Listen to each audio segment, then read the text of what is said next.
దేశంలోనే ఇంత 3,000 రూపాయలు ఇస్తా ఉన్న రాష్ట్రం కానీ, జనాభా ప్రాతిపదికన 66 లక్షల మందికి పెన్షన్ ఇస్తా ఉన్న రాష్ట్రం కానీ దేశంలో ఏది లేదు. ఇలా సంవత్సరానికి 24,000 కోట్ల రూపాయలు పెన్షన్ కోసం మనం ఖర్చు చేస్తూ ఉంటే హైయెస్ట్ ఇన్ ద కంట్రీ. తెలంగాణలో ఎంత తెలుసా? కేవలం 43 లక్షల మంది పెన్షన్ అమౌంట్ 2,000 రూపాయలు ఇచ్చేది, ఖర్చు చేసేది సంవత్సరానికి 12,230 కోట్లు.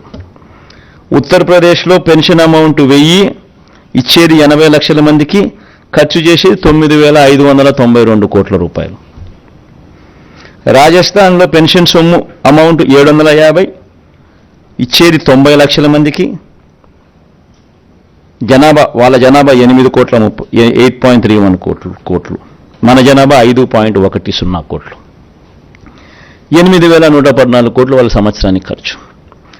కేరళ వాళ్ళు ఇచ్చేది 1,600 ఇస్తున్నారు నెలకు, 48 లక్షల మందికి ఇస్తా ఉన్నారు, 7,295 కోట్ల రూపాయలు. మరి దేశం కన్నా మనం ఎంత పైన ఉన్నామో ఒకసారి గమనించమని అడుగుతాను. ఈ మాట ఎందుకు చెప్తా ఉన్నానంటే, జగన్కు మనసు ఉంది, జగన్కు మానవత్వం ఉంది. అవ్వాతాతల మీద జగన్ చూపించే ప్రేమ బహుశా చరిత్రలో ఎవడూ చూపించలేదు, చూపించబోడు.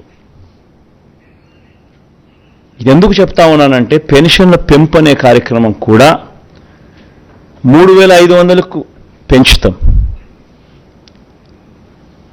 250 రూపాయలు పెరిగేది జనవరి 2028, ఇంకో 250 రూపాయలు పెరిగేది జనవరి 2029. ఈ డేట్లతో సహా కూడా ఎందుకు చెప్తా ఉన్నాను అని అంటే, కల్ముషం లేదు నాలో, అబద్ధం చెప్పదలుచుకోలేదు, మోసం చేయదలుచుకోలేదు. రాష్ట్ర వనరులు సపోర్ట్ చేయాలి. సపోర్ట్ చేయగలిగినప్పుడే పెన్షన్ను మనం ఇవ్వగలుగుతాం, ఇంత సొమ్ము ఖర్చు చేయగలుగుతాం. లేకపోతే చేయని కూడా చేయలేం.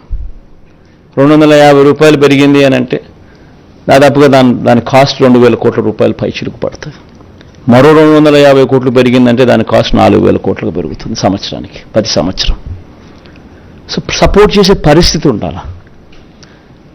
కుదుటపడి ఇప్పుడు చేస్తూ ఉన్న పథకాలతో రాష్ట్ర బడ్జెట్ కుదుటపడి మళ్ళీ కొద్దో గొప్ప వెసులుబాటు మళ్ళీ వచ్చి, ఆ కొద్దో గొప్ప వెసులుబాటును మళ్ళీ నేను అవ్వాతాతల మీద ప్రేమ చూపించే విషయంలో కొంచెం మళ్ళీ డిస్ట్రిబ్యూట్ చేసే పరిస్థితి వచ్చేది ఎప్పుడు అని అంటే, అది లాస్ట్ 2 ఇయర్స్లో మాత్రమే వచ్చే పరిస్థితి కనిపిస్తూ ఉంది. కాబట్టి ఈ నెంబర్స్ కూడా అప్పుడు ఇస్తాను అని చెప్పి కూడా ఖచ్చితంగా చెప్తా ఉండా.